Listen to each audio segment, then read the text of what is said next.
اعوذ باللہ من الشیطان الرجیم بسم اللہ الرحمن الرحیم۔ السلام علیکم میری پیاری طالبات، امید کرتی ہوں کہ آپ سب خیریت سے ہوں گے۔ تو پیاری بچیوں، آپ نے جو پچھلے جو ویڈیو تھی اس میں آپ کو جو تھا کاپی پہ کا کام، کورس فہرست اسباق وغیرہ لکھنے کے لیے کہا تھا، وہ تمام آپ نے امید کرتی ہوں سب اچھے اور بہت خوبصورتی سے تحریر کر لیا ہوگا۔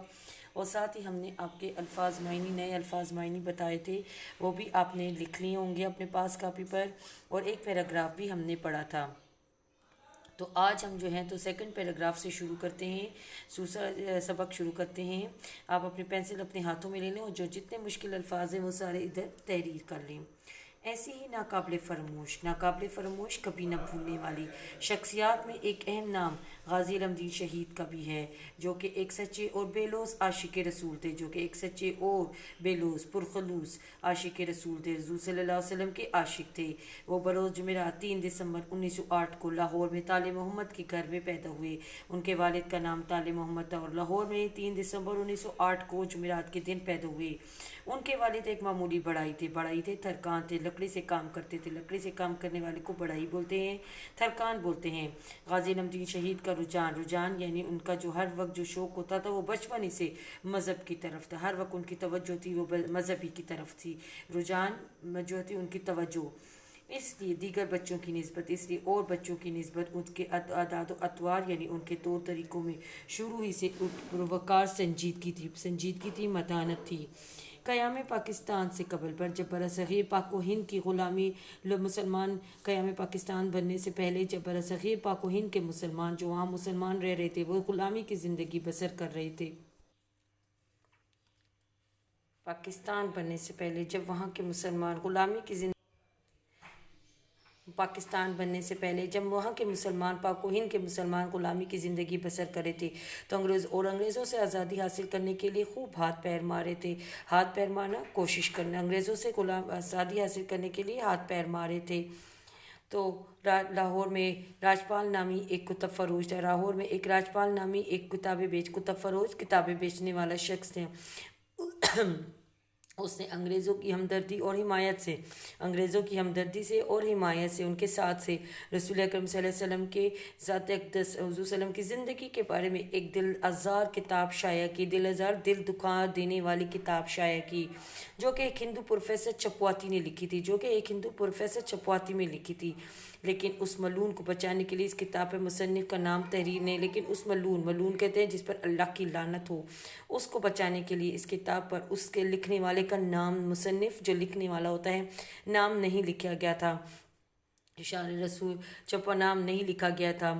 شان رسول صلی اللہ علیہ وسلم کی میں گستاخی کی اس مذموم حرکت پر، حضور صلی اللہ علیہ وسلم کی شان میں گستاخی کرنے والے کی اس بری حرکت پر، بری حرکت پر خلاف اس وقت حرکت کے خلاف اس وقت عدالت سے رجوع کیا گیا، عدالت میں اس کا کیس چلا گیا، مگر اس وقت عدالت میں توہین رسالت کا قانون نہ تھا، جس کی وجہ سے عدالت نے راجپال ملعون کو کوئی سزا نہیں دی اور اس کو بری کر دیا، اس کو آزاد کر دیا۔ اس فیصلے سے مسلمانوں میں غیظ و غضب کی لہر دوڑ گئی، غیظ و غضب، سخت غصہ، بہت شدید قسم کا غصہ مسلمانوں میں آ گیا کہ اس شخص نے جب حضور صلی اللہ علیہ وسلم کی ذات اقدس کے بارے میں ایک دل آزار کتاب تو اس کو عدالت نے سزا کیوں نہیں دی۔ راجپال کو خود کو سزا دینے کے تو تب مسلمان اس راجپال کو خود سزا دینے کے لیے کم بستہ ہو گئے، تیار ہو گئے کہ ہم اب اس کو خود سزا دیں گے۔ لہٰذا 27 دسمبر 1927 کو لاہور کے ایک غیور سرفروش 27 ستمبر 1927 کو لاہور سے ایک غیور سرفروش جو غیرت مند سر یعنی اپنی جان کی بازی ہار دے خدا بخش نے راجپال پر قاتلانہ حملہ کیا، مگر وہ اس حملے میں بچ گیا۔ خدا بخش نے اس پر راجپال پر قاتلانہ حملہ کیا، مگر وہ اس حملے میں بچ گیا اور خدا بخش کو 7 سال کی سزا ہو گئی۔ مگر یہ سلسلہ کب تھمنے والا تھا؟ وہ اس میں حملے میں تو وہ بچ گیا، لیکن اس خدا بخش کو 7 سال کی سزا ہو گئی، لیکن مسلمانوں کا جو غصہ تھا وہ کم ختم ہونے والا تھا۔ اب انہوں نے راجپال پہ پہلے حملے کے خوف سے باہر نکلا ہی نہیں تھا کہ کوہاٹ سے رسالت مآب حضور صلی اللہ علیہ وسلم کا ایک اور پروانہ عبدالعزیز آیا۔ اس نے بھی راجپال ملعون کو ختم کرنے کی کوشش کی، وہ اپنی اس کوشش میں کامیاب تو ہوا، मगर बाद में पता चला कि उसने जिस शख्स का सर तन से जुदा कर दिया था वो दरअसल राजपाल मलून का कोई दोस्त था। यानी उसको ने जिस शख्स को कत्ल किया रहा था वो कोई वो खुद नहीं था, उस दरअसल उसका मलून का कोई दोस्त था। मलून किसे कहते हैं? जिस पर अल्लाह की लानत हो।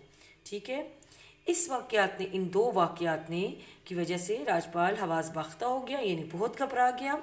इसलिए वो अपनी ज़िंदगी की सलामती की खातिर, वो अपनी ज़िंदगी की खातिर अंग्रेज़ों के सामने घुटने टेक कर मदद मांगता, अंग्रेज़ों से मदद मांगने के लिए मांगता रहा।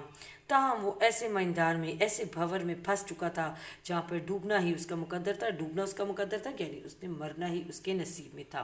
अब वो ऐसे मैदान में से भंवर में फंस चुका था कि उसने अब मरना ही था, क्योंकि मुसलमानों में तो गम से की लहर दौड़ी हुई थी। अब उसको कत्ल करने के अलावा उनके पास वो कोई चारा नहीं कि उसको हम कत्ल करेंगे, जैसे भी मुकद्दर था, तकदीर में था। इन दो हमलों के से बच निकलने के बाद वो बहुत मुतात हो गया, एहतियात करने लगा। लेकिन आई कज़ा को कौन टाल सकता है? लेकिन आई मौत को तो कोई, आई किस्मत में जो लिखा होता है उसको कौन टाल सकता है? क्योंकि खुदा हर फ़िरौन के लिए मूसा भेजता है। इसका मतलब ये खुदा हर फ़िरौन के लिए मूसा भेज। फ़िरौन एक कौम थी जिसको जो नाउज़ुबिल्लाह खुद को खुदा समझती थी, उसको ख़त्म करने के अल्लाह ताला ने मूसा अलैहिस्सलाम को भेजा। अब ये राजपाल मलून को ख़त्म करने के लिए अल्लाह ताला ने गाजी इल्मुद्दीन शहीद को भेजा कि अब उसने मरना ही है, क्योंकि उसने शान रसूल के ख़िलाफ़ गुस्ताखी की थी। एक दिन जब फ़र्जंद तौहीद मुसलमान महबूब के मुजरिम के ख़िलाफ़ सरापा एहतजाज में, एक नोखेज़ नौजवान ने मुसम्मम की, यानी हुज़ूर सल्लल्लाहु अलैहि वसल्लम के ख़िलाफ़ जिन्होंने गुस्ताखी की, उनके ख़िलाफ़ जो आवाज़ उठा रहे थे मुसलमान, उनमें एक नौखेज़ नौजवान था जिसने मुसम्मम इरादा किया, पक्का इरादा किया कि वो किसी भी कीमत पर गुस्ताखी रसूल सल्लल्लाहु अलैहि वसल्लम को कैफ़र किरदार तक पहुँचा के, कैफ़र किरदार उसके अंजाम तक उसको ख़त्म करके रहेगा। फिर आखिरकार उस मलून को ख़त्म करने की सआदत शम्म रिसालत के परवाने गाजी इल्मुद्दीन शहीद के हिस्से में आई। रसूल अकरम की मोहब्बत में सरशार एक दिन जब वो राजपाल मलून की दुकान में दाखिल हुआ, रसूल अकरम सल्लल्लाहु अलैहि वसल्लम की मोहब्बत से भरा हुआ जब वो एक दिन वो राजपाल मलून की दुकान में दाखिल हुआ तो उसकी आंखों में शिद्दत जज्बात की शिद्दत के बायस लहू उतर आया। बहुत सख्त गुस्से में था। आन में देखते ही देखते उसकी हिफाजत के लिए तैनात, उसने अपनी हिफाजत के लिए 2 हिंदू सिपाहियों को मुकर्रर किया था। एक सिख हवलदार था और 2 उसके ज़ाती अपने मुलाजिम थे। उन सब की मौजूदगी में दिन दहाड़े, दिन के वक्त अपने खंजर से उसे जहन्नम हासिल कर दिया, उसे कत्ल कर दिया। इस अक़दाम पर उन्होंने अदालत से सज़ाए मौत सुनाई। इस कदम उठाने पर, उसको मारने पर अदालत ने गाजी इल्मुद्दीन शहीद को जो है सज़ाए मौत सुनाई। मगर इस मर्द हक के ख़िलाफ़ आवाज़ उठाने वाले के माथे पर एक बल तक न आया कि मैंने कत्ल किया है और मुझे अब सज़ाए मौत होगी, क्योंकि वो इंतहाई खुश था कि मैंने दुनिया से एक ऐसे मलून का कत्ल किए जिसने शान रसूल के ख़िलाफ़ गुस्ताखी की है। मगर वो इंतहाई पुरसकून अंदाज में तमाम हालात का मर्दानावार मुकाबला करता रहा, बहुत ही हिम्मत से, बहुत ही ताकत से, पुरसकून। उसे कोई गम नहीं था, उसे कोई वो नहीं था कि मैंने कत्ल किया है, फिर भी हालात का मुकाबला करता रहा। इस मुकदमे की पैरवी कायद आज़म ने खुद की। उस वक्त कायद आज़म जो थे वो कौन थे? एक वकील थे। उन्होंने खुद इनके मुकदमे की पैरवी की, ठीक है, और इस मुकदमे मगर सज़ाए मौत बहाल रही। लेकिन फिर भी अदालत की तरफ से जो उनको सज़ा मिली थी, सज़ाए मौत, वो बहाल रही। और जब इनकी उम्मीद मान पड़ गई, जब इसके हर तरफ से ये मायूस हो गई, इनकी उम्मीदें मान पड़ गई, तो इनको मशवरा दिया कि वो कत्ल की ज़िम्मेदारी कबूल करने से इनकार कर दे। यानी इनको मशवरा दिया कि आप अब ये कत्ल की ज़िम्मेदारी जो आपने कत्ल किया इससे इनकार कर दें। मगर उन्होंने ये कहकर इनकार कर दिया, मगर उन्होंने ये कह के रोक दिया, मुझे अपने इस अमल पर फ़ख्र है, मैं किसी भी सूरत में इस कत्ल से इनकार नहीं करूँगा। ठीक है, तो यहाँ तक बेटा हमने पढ़ लिया है। यहाँ तक हमने जो है तो तमाम सबक पढ़ लिया है। अब इसमें जितने मुश्किल अल्फाज हैं वो मैंने आपको बता भी दिए हैं और आपने इसको पेंसिल से अपनी किताब पे भी तहरीर कर लिया है। और मैं अब आपको थोड़े से और जो है बताती हूँ, आप इसको गौर से देख लें और जो नहीं लिखा उसको अपनी किताब पे तहरीर कर लें। इसके अलावा चलते हैं अपनी जो टास्क की तरफ, जो कि अब आपने मई में करना है और कैसे करना है मैं अब आपको बताती हूँ। ठीक है, पहले तो ये अल्फाज मायने देख लें।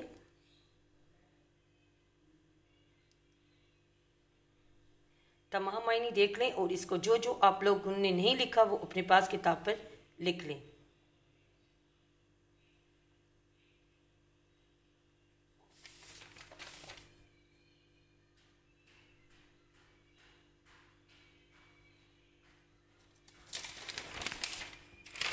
ये देख लें दोबारा।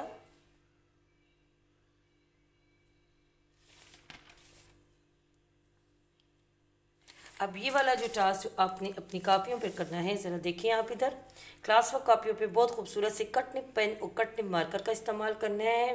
प्रॉपर मार्जिन लाइंस लगानी है, तारीख लिखनी है और बहुत ही खूबसूरती से आपने ये काम करना है। दिए गए काम खूबसूरती और सफाई से नीट कापी पर करें, ठीक है।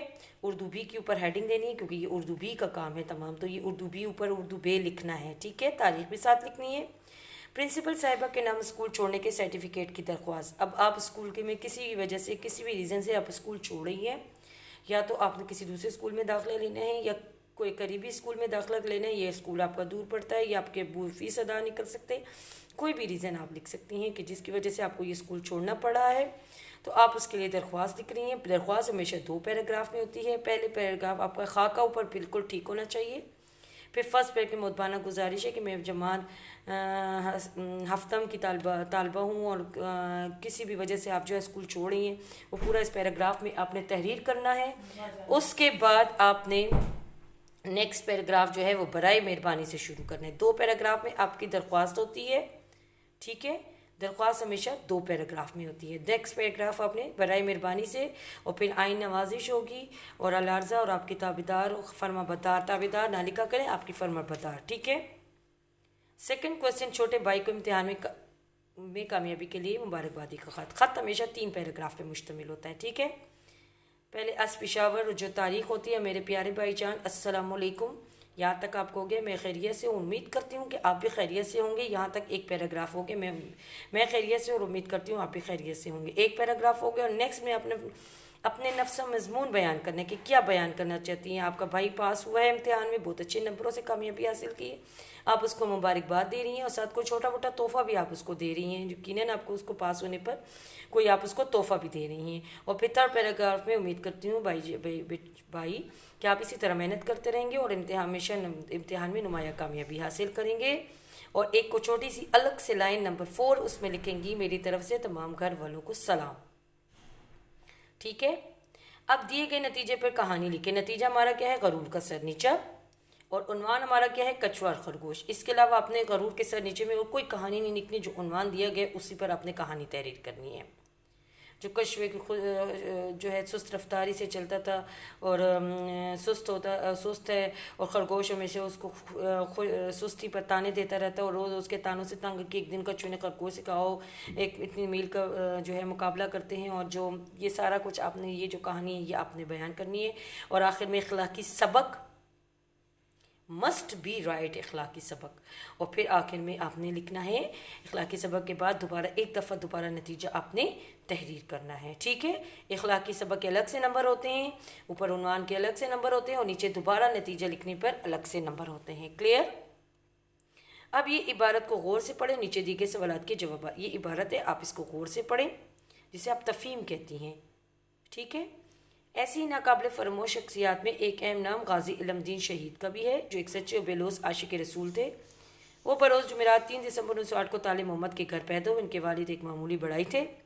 गाजी इल्मुद्दीन शहीद का रुझान बचपन ही से मज़हब की तरफ था, इसलिए दीगर बच्चों की निस्बत उनके आदात और अतवार में शुरू से पुरवकार संजीदगी थी, ठीक है।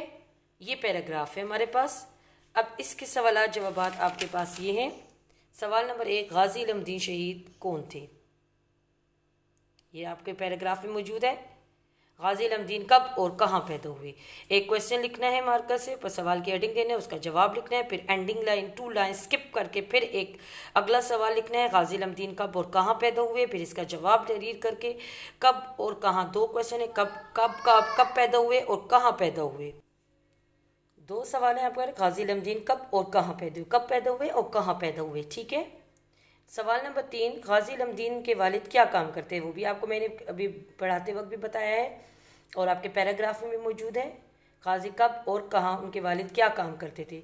उनका रुझान नंबर 4, गाजी इल्मुद्दीन का रुझान बचपन में किस तरफ था। ان کے عادات و اطوار۔ نمبر 5، ان غازی الحمدین کے عادات و اطوار کیسے تھے۔ 5 سوال ہے، بہت اچھے اور نیٹ۔ ہر سوال کے جواب لکھنے کے بعد 2 لائنیں چھوڑ کے اگلا سوال آپ نے لکھنا ہے، ٹھیک ہے۔ بہت پیاری آپ نے یہ جو ہے تو اس کی تفہیم کرنی ہے، بہت پیارے آپ نے جو ہے اس کو ایک پیراگراف کو ایک اسکیچ سا خوبصورت سا بنا لیں، اس میں بھی آپ لکھ سکتی ہیں، بہت خوبصورتی دکھانی ہے آپ نے۔ یاد کیا کرنا ہے، کہانی غرور کا سر نیچہ آپ نے بہت اچھے طریقے سے یاد کرنی ہے، لکھ لکھ کے یاد کریں تاکہ آپ سے کوئی غلطی نہ ہو، ٹھیک ہے۔ تو پیارے بچوں، یہ تمام جو کام میں نے آپ کو بتا دیا، امید کرتی ہوں آپ نے بہت نیٹ اور صفائی سے اپنی کاپیوں پہ کرنا ہے۔ تب تک اگلی ویڈیو کے لیے، تب تک خدا حافظ۔